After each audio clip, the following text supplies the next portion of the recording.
Welcome to the More Than Fitness podcast. Hello, friends, and welcome to Minisode number 61 on the More Than Fitness podcast. As always, we have an amazing topic today. Today's topic, this is subject to change, the title. It's kind of a mouthful, but it's 5 lessons about diet and exercise I wish I knew when I started. Now, most of you guys listening probably aren't just now starting out on your fitness journey, but I think that some of these you may still be doing, or you may want to tweak something as far as how you think about something, how you program something, et cetera, all that fun stuff, right? So I'm going to go ahead and jump right into the first one. The first one is speed is way more important than perfection. I did a little bit of this whenever I first got started with lifting weights.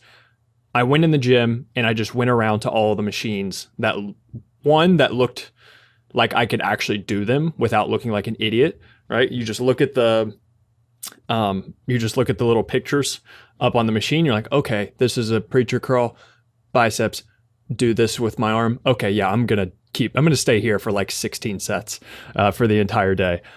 But yeah, so it's basically I went around to each machine. I was like, all right, this is for chest, this is for biceps, okay, triceps. I looked around, oh, that big dude over there has big arms. I'm going to go do that exercise when he's finished. You know, so that, I think that is speed, right? I was like, okay, I want to be bigger. I don't know what I'm doing, but I'm going to go in the gym and I'm going to try and just go around and do some nonsense. And I think that was fine, but it actually happened whenever I got a little bit more into things. And I kind of have that personality now. For example, I wanted to start running and I was looking up videos on like heel striking and then like how my arms were supposed to be positioned, how I was supposed to position my hands. Was supposed to make a fist? Was I supposed to put like my thumbs over my fingers or whatever? Like how was I supposed to optimize my run? And so this is a little bit of advice to myself with other areas. But for some of you, you may try to optimize things too quickly whenever you're first starting out, or maybe you're optimizing right now and trying to find that perfect plan is what's actually holding you back. So many people are like, okay, I need to find the perfect push-pull legs split or the perfect upper-lower split for 4 days a week. But then they fall off track on the second day.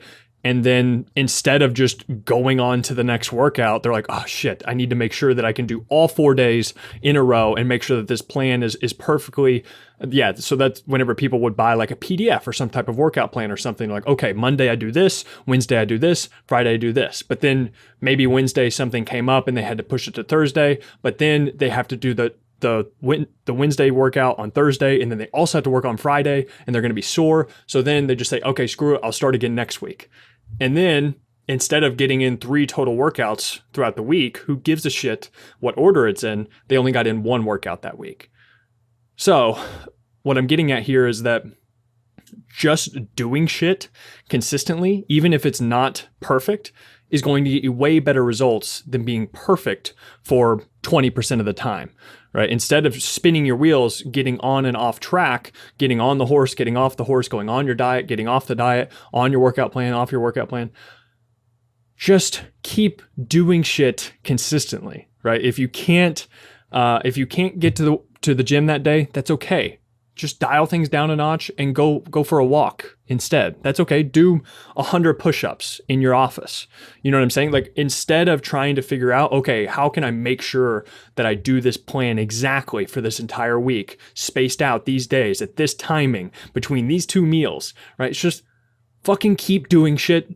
And as long as you make sure that you keep doing shit that's pretty intelligent 80% of the time, over time, you're going to see pretty damn good results. The best people, the best looking people in the gym, the people who are the strongest, the people who look the best, etc. Like those are the people that have been in the gym for the longest periods of time, typically, and or they're genetic freaks and or taking steroids.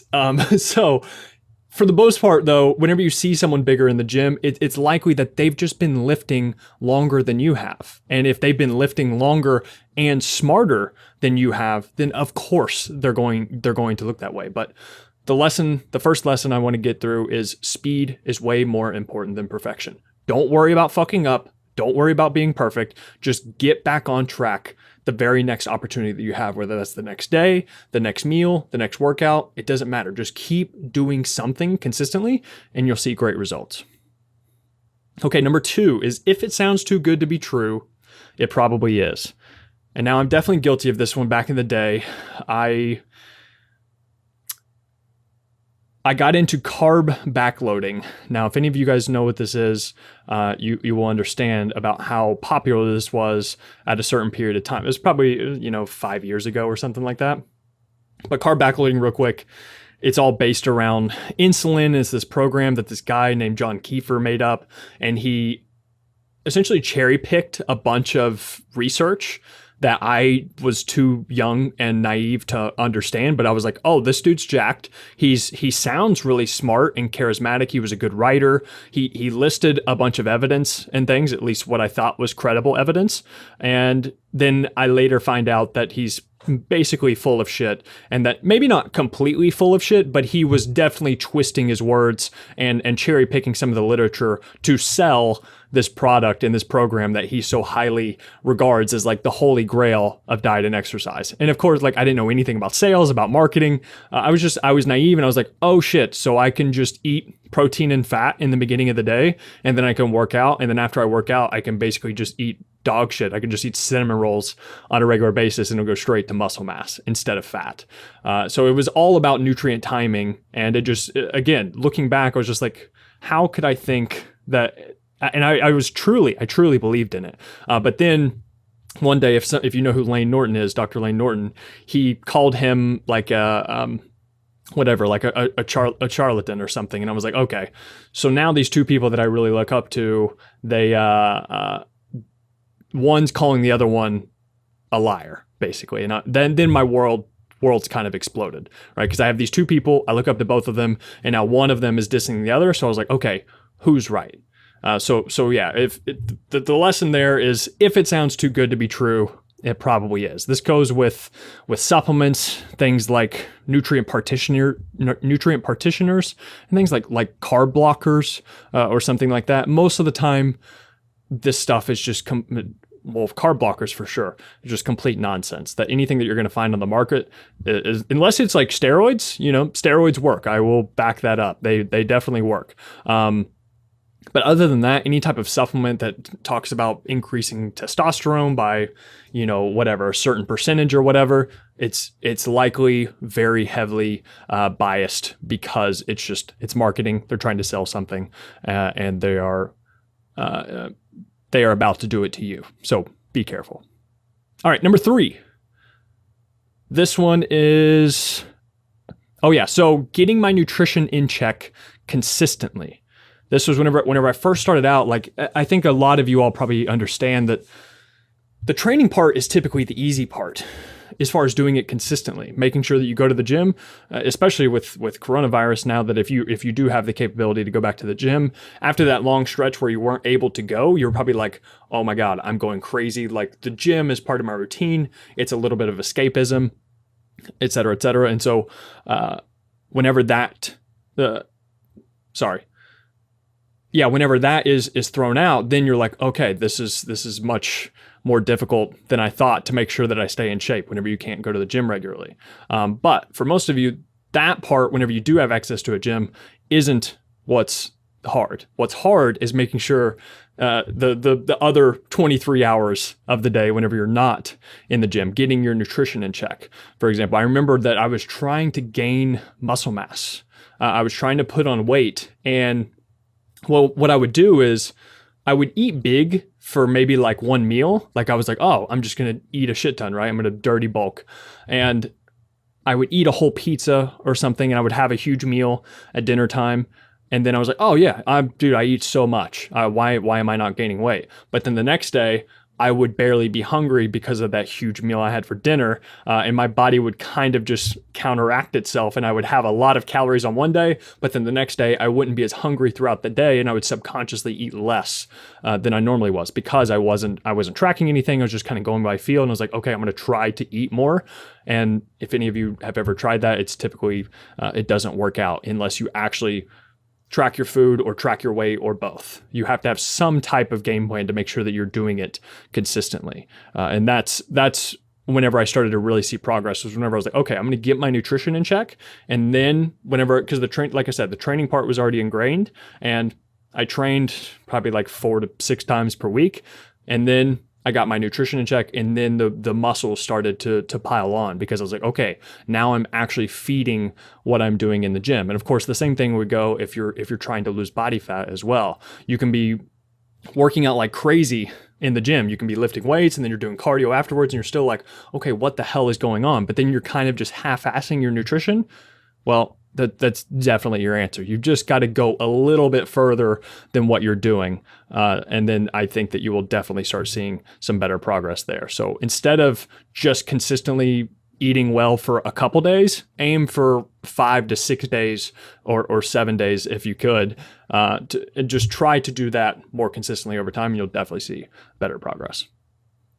All right, number 4, lesson 4. Let's see, time, 10:53. We're okay. 2 more. The 4th one is learning from fewer people. This is what I wish I knew. So 2 to 3 experts basically is all you need. And this again comes from, there's so much information out there. And referring back to point 1, just like speed is way more important than perfection. As long as you find somebody who's pretty credible, ideally they would have like a degree in the field. They are, so they're credible with their actual credentials. And then also they're credible as far as anecdotal evidence, meaning for themselves, they look good, and or they also coach other people. They've gotten other people in shape with their methods and what they preach. I think that those are definitely 2 good indicators. And then the 3rd one would be, are they a good person? Like, do they seem to care about the people they interact with, and then the information they put out, and possibly even their customers? If they sell something, what do their customers say? All of those things are going to give you good indicators. Okay, this person is probably worth following.